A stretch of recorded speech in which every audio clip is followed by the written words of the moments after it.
साक्षी, मुझे बहुत मारा है धीरज ने आज भी। अब तुम ही बताओ मैं क्या करूं? मेरे पास कोई और रास्ता भी नहीं है। मैं अपनी ज़िंदगी से इस कदर तंग आ चुकी हूँ कि जी में आता है कि खुद को ख़त्म कर लूँ। अब तुम ही बताओ कि हम औरतों की ज़िंदगी में क्या यही सब लिखा है कि हम सारी ज़िंदगी अपने पति की मार खाते रहे? मुझे रोज़ रोज़ यूँ तुम्हारे घर आना अच्छा नहीं लगता। अगर तुम्हारा आसरा ना होता तो मैं अब तक खुद को ख़त्म कर ली होती। मैंने अपनी बहन यामिनी का हाथ पकड़ लिया था और बोली, खबरदार जो तूने अपने मुंह से ऐसी कोई बात निकाली। भगवान ना करे तुम्हारे साथ ऐसा कुछ हो। मैं ऋषभ से बात करूंगी, वो धीरज को समझाएंगे। यामिनी मेरे गले लगकर फूट फूट कर रोने लगी। रोते हुए उसने कहा, मुझे तुम्हारे पति से बहुत शर्म आती है। वो भी क्या सोचते होंगे कि ये हर वक्त हमारे घर रहती है। नहीं यामिनी, ऋषभ ऐसे नहीं है, वो ऐसा कुछ भी नहीं सोचते। यामिनी, तुम अपने पति से तलाक क्यों नहीं ले लेती? जान छुड़ाओ ऐसे इंसान से। उसने तुम्हें दिया ही क्या है सिवाय मारपीट के? क्या पता भगवान ने तुम्हारे लिए कुछ अच्छा सोच रखा हो। यामिनी ने बड़ी अजीब निगाहों से मुझे देखा और कहने लगी, साक्षी, तलाक लेकर मैं जाऊंगी ही कहाँ? मेरे पास तो कोई ठिकाना भी नहीं है। उसकी बातें सुनते ही मैं खामोश हो गई। आखिर वो ठीक ही तो बोल रही थी। अच्छा ठीक है, उठकर मुंह हाथ धो लो, मैं तुम्हारे लिए खाना लगाती हूँ। यही कहकर मैं किचन में खाना निकालने आ गई। मैं खाना निकाल ही रही थी कि अचानक ऋषभ भी घर पर आ गए। ऋषभ के आते ही मैंने देखा कि यामिनी रो रो कर ऋषभ से अपने पति धीरज की शिकायतें कर रही थी। ऋषभ उसे तसल्लियाँ दे रहे थे। खाना खाने के बाद ऋषभ बाहर चले गए और यामिनी का पति का भी फ़ोन आ गया था।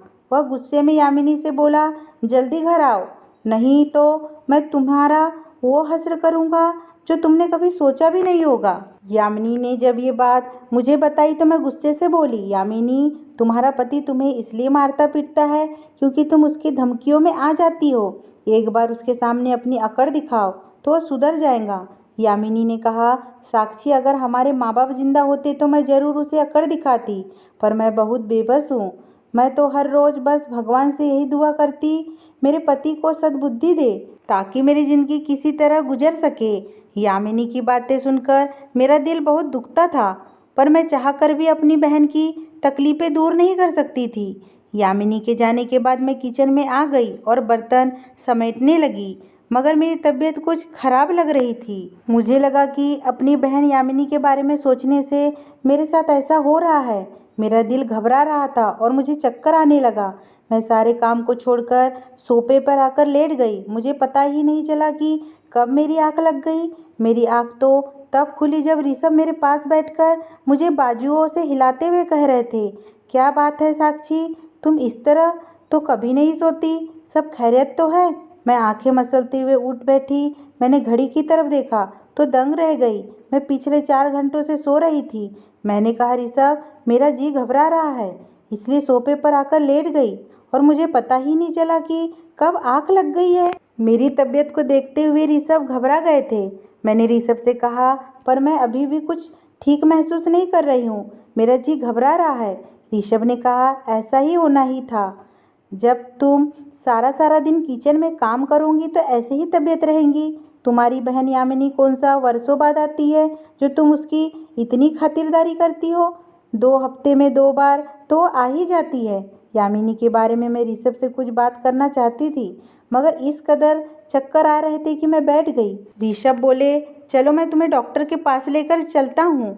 मैंने डॉक्टर के पास जाने से मना किया, पर उन्होंने मेरी एक न सुनी और वो ज़बरदस्ती मुझे डॉक्टर के पास लेकर गए। डॉक्टर ने जब मेरा चेकअप किया तो उसने ऐसी बात बताई कि मैं और ऋषभ खुशी के मारे झूम उठे थे। डॉक्टर ने बताया कि मैं प्रेग्नेंट हूँ, मगर साथ ही उसने यह भी कह दिया था कि माँ और बच्चा दोनों बहुत कमज़ोर है, इन दोनों को बहुत ध्यान देने की ज़रूरत है। डॉक्टर ने मुझे बेड रेस्ट को बोल दिया था, पर इन 4 सालों में हमें अब खुशखबरी मिली थी, इसलिए हम दोनों बहुत खुश थे। मैं और ऋषभ दोनों अस्पताल से घर वापस आ गए। ऋषभ ने मुझसे कहा, साक्षी, तुम आज के बाद घर के किसी भी काम को हाथ नहीं लगाऊंगी। मैं घर के काम के लिए किसी कामवाली को रख देता हूँ। मैंने ऋषभ को कामवाली रखने से मना किया। ऋषभ ने कहा, अब मैं तुम्हारी एक भी नहीं सुनने वाला। बस तुम चुप रहो। ऋषभ की बातों पर मैं हंस पड़ी और कहा, अच्छा बाबा, आपका दिल जो करे वही करिए। भगवान ने मुझे इतनी बड़ी खुशखबरी दी थी, इसलिए मैंने अपने मन की बात किसी अपने से करना चाहती थी। मेरे माँ बाप तो मेरी और यामिनी की शादी के कुछ दिन बाद ही इस दुनिया से चल बसे थे। एक बहन ही थी, इसलिए मैंने जल्दी से यामिनी के पास फ़ोन मिलाया। मैंने अपनी बहन यामिनी को अपने प्रेग्नेंट होने की बात बताई तो वह बहुत खुश हुई। उसने कहा, कल मैं तुमसे मिलने आऊँगी। मैंने कहा, हाँ हाँ, क्यों नहीं। ऋषभ के ऑफिस जाने के बाद यामिनी मेरे घर पर आ गई थी और बहुत खुश थी। कहने लगी, इस मुश्किल वक्त में तुमने इतनी अच्छी खबर सुनाई है कि मैं जी उठी। मैंने उसे बताया कि डॉक्टर ने मुझे बेड रेस्ट के लिए कहा है, इसलिए ऋषभ चाहते हैं कि वो घर के काम के लिए कोई नौकरानी रख ले। मेरी बात सुनकर यामिनी की आंखों में हसरत भर आई थी। वो मेरी बातों को काटते हुए बोली, अगर तुम्हें बुरा ना लगे तो मैं तुमसे एक बात कहूँ। मैंने कहा, हाँ हाँ बोलो, क्या बात है। तुम घर के कामों के लिए किसी और को काम पर रखने के बजाय मुझे ही रख लो। मैं तुम्हारे घर का काम अच्छे से कर लूँगी और तुम्हारा ख्याल भी रख लूँगी। जो तनख्वाह तुम उसे दोगी, बदले में वो मुझे ही दे देना। उससे मेरे घर का खर्च भी चल जाएगा। मैं उसकी बात सुनकर दहल गई थी। मैंने कहा, भगवान न करे यामिनी कि तुम मेरे घर की नौकरानी का काम करो।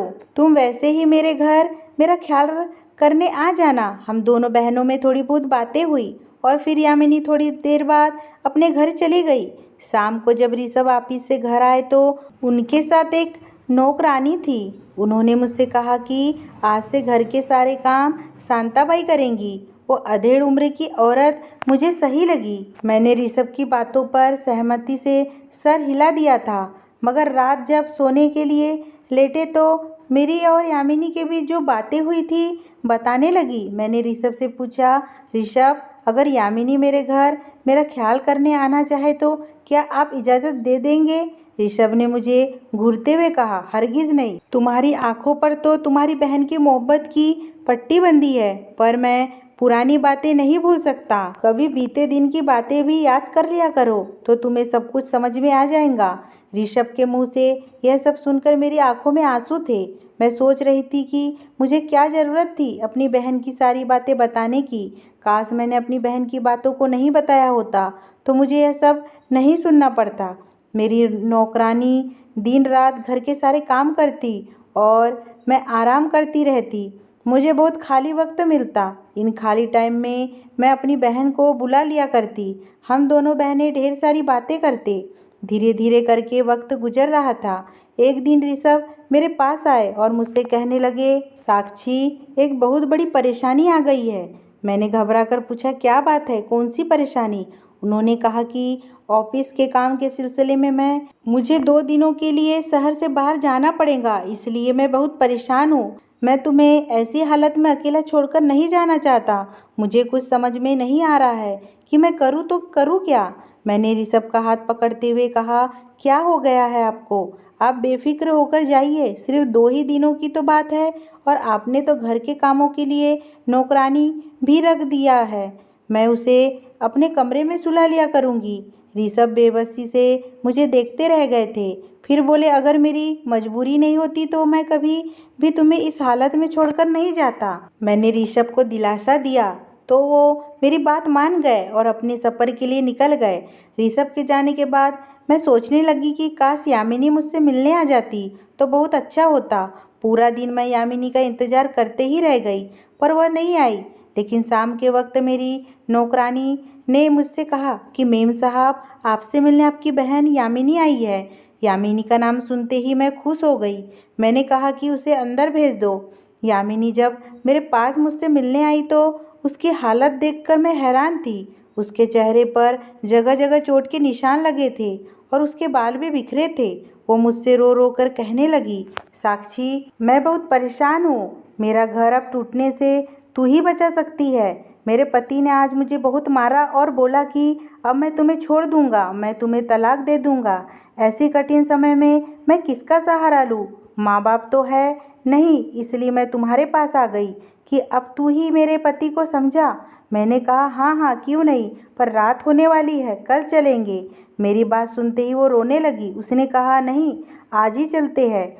क्योंकि अगर आज इसका फैसला नहीं हुआ तो अब मैं उसके साथ नहीं रह सकती। अपनी बहन की हालत देखकर मुझे रहा नहीं गया। मैंने कहा ठीक है, चलते हैं। मैंने एक ऑटो रिक्शा बुलाया और हम दोनों बहनें यामिनी के घर के लिए निकल गए। जब हम उसके घर पहुंचे तो वो मुझे एक कमरे की तरफ लेकर गई। उसने कहा, मेरे पति इसी कमरे में है, अब तू ही उन्हें समझा सकती है। मैंने कहा हाँ हाँ, तू फिक्र मत कर, मुझसे जितना बन पड़ेगा मैं कोशिश करूँगी। मैं जैसे ही उस कमरे के दरवाजे के पास गई, यामिनी ने धक्का देकर मुझे उस कमरे में धकेल दिया और दरवाजे की कुंडी बाहर से लगा दी। यह सब देखकर तो मैं हैरान रह गई। अभी मैं कुछ सोच समझ ना सकी थी कि मैंने कुछ ऐसा देखा जिसे देखकर मेरे रोंगटे खड़े हो गए, क्योंकि कमरे के अंदर लाल मेरे आंखों से आंसू बहते चले जा रहे थे। मैं आज से 4 बरस पीछे चली गई, क्योंकि 4 बरस पहले भी मेरे साथ कुछ ऐसा ही हुआ था। मैं कमरे में बंद थी और रो रो कर अपनी माँ को बुला रही थी। माँ जब कमरे के बाहर आई तो मुझसे कहने लगी, साक्षी, आज तुमने जो गुनाह किया है, हम लोग कहीं मुंह दिखाने के काबिल नहीं बचे हैं। मैं तुम्हारे बाप को क्या बताऊंगी। मैंने कहा, माँ, मेरी गलती इतनी भी बड़ी नहीं है, आप मेरी बात समझने की कोशिश करें। माँ ने कहा, बकवास बंद करो साक्षी, और इसके आगे अब एक लफ्ज़ भी मत बोलना, क्योंकि तुम्हारे पापा घर पर आ गए हैं, तुम्हारी आवाज़ नहीं आनी चाहिए। मैं डरी सहमी थी, इसलिए मैं चुप हो गई। पापा जब घर आए तो आते ही हम दोनों बहनों को पूछने लगे। तभी मुझे यामिनी की आवाज़ सुनाई दी। यामिनी और मैं दोनों जुड़वा बहनें थे। यामिनी पापा के पास जाकर बैठ गई और कहने लगी, क्या हुआ पापा, मैं तो यहाँ हूँ। पापा ने कहा, हाँ, पर साक्षी कहाँ पर है। यामिनी ने कहा, मत लीजिए उसका नाम, उसने आपकी इज्जत को खराब करने में कोई कसर नहीं छोड़ा है। तभी माँ की आवाज़ आई। उन्होंने कहा, चुप करो यामिनी, जाओ पापा के लिए खाना लाओ। पापा ने कहा, नहीं, मैं खाना नहीं खाऊंगा। क्या बात है यामिनी, पहले पूरी बात बताओ। मैं कमरे में बैठी यह सारी बातें सुनकर थर थर काँपने लगी। यामिनी ने कहा, पापा, मैंने साक्षी को रंगे हाथों पकड़ लिया है। जो गुनाह उसने किया है वो माफ़ी के काबिल नहीं है। यह सब देखकर मुझे बर्दाश्त नहीं हुआ, इसलिए मैंने उसे कमरे में बंद कर दिया है। पापा, एक बात कहूँ, साक्षी जैसी औलाद को तो मर ही जाना चाहिए, नहीं तो आगे चलकर वह आपकी इज्जत को खराब करने में कोई कसर नहीं छोड़ेंगी। थोड़ी देर खामोशी रही, फिर अचानक मेरे कमरे का दरवाज़ा खुला। सामने पापा खड़े थे। उन्हें देखकर मैं थर-थर काँप रही थी। उन्होंने मेरा हाथ पकड़ते हुए मुझे उठाया। ऐसा लग रहा था कि आज तो पापा मुझे जिंदा नहीं छोड़ेंगे। मेरी हालत देखकर पापा मेरे लिए गिलास में पानी लाए और मुझसे कहने लगे, साक्षी, पहले यह पानी पियो। मैंने कांपते हाथों से पानी का गिलास पकड़ा और पीने लगी। पानी पीने के बाद पापा ने मुझसे कहा, अब बताओ क्या बात है, घर में किस किस्म का तमाशा लगा हुआ है। उनकी बातों पर मैं फूट फूट कर रोने लगी और रोते हुए बोली, पापा, मैं वाकई में आपकी कसूरवार हूँ। मैंने बहुत बड़ा गुनाह कर दिया है। मैं आपकी अच्छी बेटी नहीं हूँ। पापा ने मेरे सर पर हाथ रखा और बोला, पहले अपना कसूर बताओ। मैंने कहा, पापा, आपने मुझे और यामिनी को जो मोबाइल ला कर दिया था, उस पर मैंने एक फेसबुक की एक आईडी बनाई। फेसबुक पर मेरी मुलाकात ऋषभ नाम के एक लड़के से हुई। मैं उससे बातें करने लगी थी। बातों ही बातों में हम दोनों एक दूसरे को पसंद करने लगे थे। फिर उसने अपना मोबाइल नंबर मुझे दे दिया। अब रात होते ही हम दोनों फ़ोन पर बातें करते, पर इस बात की खबर किसी को नहीं थी। पर आज जब मैं उससे बात कर रही थी तो बातों में इतनी मग्न हो गई थी कि मैंने यह नहीं देखा कि कमरे में कौन आया है, क्योंकि बात ही कुछ ऐसी थी। उसने मुझे बताया कि उसे एक बहुत अच्छी नौकरी मिल गई है और अब वह हमारी शादी की बात अपने घर पे कर सकता है। हम दोनों यही सब बातें कर रहे थे, तभी अचानक यामिनी आ गई और हमारी बातें सुन ली और उसने फ़ोन मेरे हाथों से झपट लिया और मुझे इस कमरे में बंद कर दी। पापा ने कहा, साक्षी, वैसे तो किसी भी गैर आदमी से इस तरह रात के वक्त बात करना गुनाह है, यह बात तो तुम्हें अच्छी तरीके से पता होगा। मैंने सहमति में अपना सर हिला दिया था। फिर तुमने ऐसा क्यों किया? मैंने कहा, पापा, मैं बहक गई थी। पापा ने कहा, अच्छा ठीक है, मेरी बात उस लड़के से कराओ। मैंने कहा, पर फ़ोन तो यामिनी के पास है। पापा ने कहा, ठीक है, जाओ फ़ोन लेकर आओ। मैं कमरे से बाहर गई और यामिनी से कहा, मुझे मोबाइल दो। यामिनी ने कहा, मुंह तोड़ दूंगी तुम्हारा अगर फिर से तुमने मोबाइल का नाम लिया। मैंने कहा मोबाइल मैं नहीं, पापा मांग रहे हैं। मेरी बातें सुनकर वो दंग रह गई। फिर बड़ी मुश्किल से उसने मोबाइल मेरे हाथ में पकड़ा दिया। मैंने ऋषभ का नंबर मिलाया और बोली, मेरे पापा तुमसे बात करना चाहते हैं। पापा और ऋषभ दोनों एक दूसरे से बात करने लगे। पापा ने कहा, बेटा मुझे पता चला है कि तुम और साक्षी एक दूसरे को पसंद करते हो। उधर से ऋषभ ने क्या बोला मुझे नहीं समझ में आया। पापा ने फ़ोन रख दिया और मुझसे कहा कि वो लड़का तुमसे शादी करना चाहता है और अगले 1-2 दिनों में उसके घर वाले तुम्हें देखने हमारे घर आने वाले हैं। पापा की बात सुनकर तो मेरी खुशी का ठिकाना ही नहीं रहा। मैं बहुत खुश थी। पापा मुझे कमरे से बाहर लेकर आए और हम साथ बैठकर खाना खाए। खाना खाते वक्त पापा ने माँ को भी यह बात बताई कि कल लड़के वाले साक्षी को देखने आने वाले हैं। पापा की बात सुनकर माँ बहुत खुश हुई, पर मैंने देखा यामिनी के चेहरे की रंगत उड़ गई।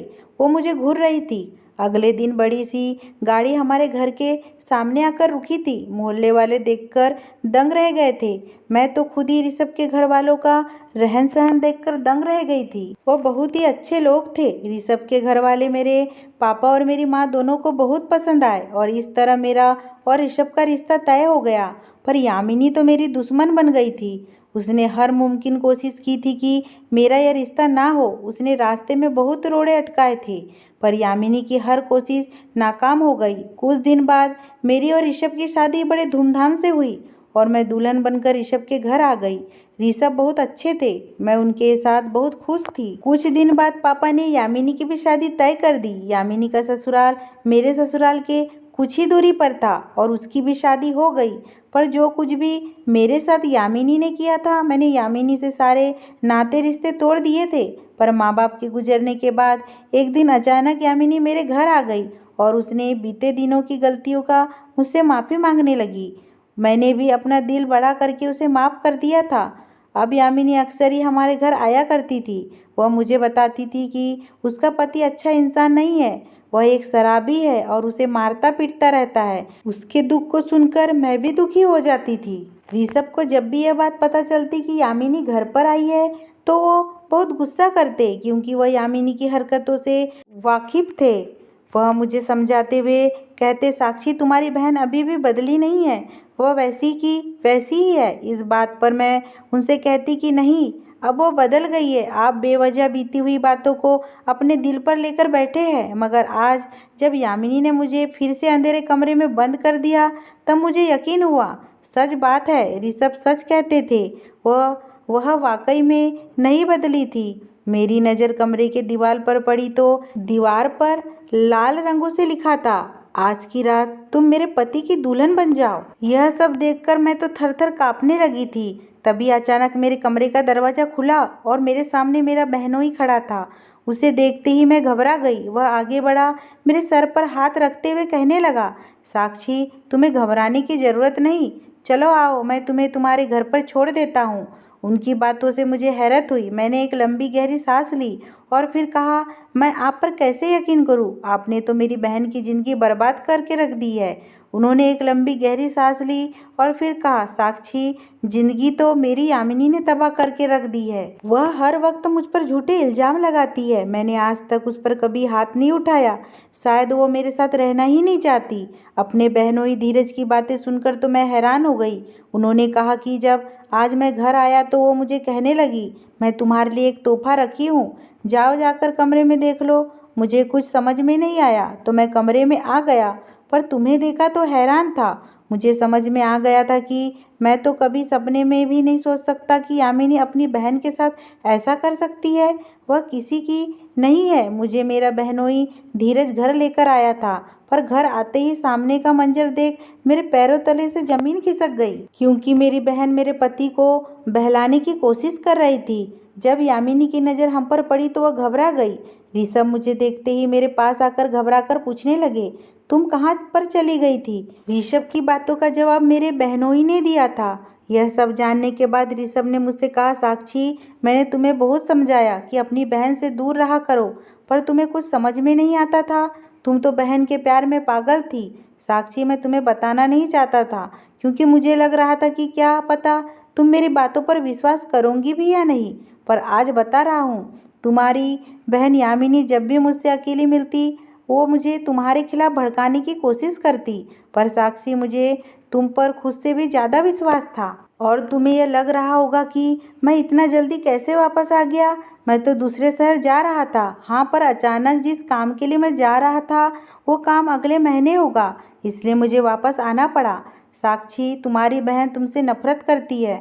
वह तुम्हें मेरी नज़रों में गिराकर मुझसे शादी करना चाहती है, क्योंकि उसकी नज़र मुझसे ज़्यादा मेरे पैसों पर है। इसलिए आज इसने यह सारा नाटक रचा है। आज यामिनी की सच्चाई सबके सामने आ गई थी। मेरे बहनोई भी आज यामिनी को छोड़कर चले गए थे। उन्होंने कहा था कि अब मैं इसके साथ नहीं रह सकता, मैं इसे तलाक दे दूंगा। यामिनी रोते हुए मेरे कदमों में गिर गई, पर मैं उसकी सच्चाई जान गई थी और मैं भी उसे अपने घर से निकाल दिया था। अगर ये स्टोरी आपको पसंद आई हो दोस्तों, तो प्लीज़ मेरे चैनल को सब्सक्राइब कीजिए, लाइक कीजिए, कमेंट कीजिए। प्लीज़ प्लीज़ मुझे सपोर्ट कीजिए।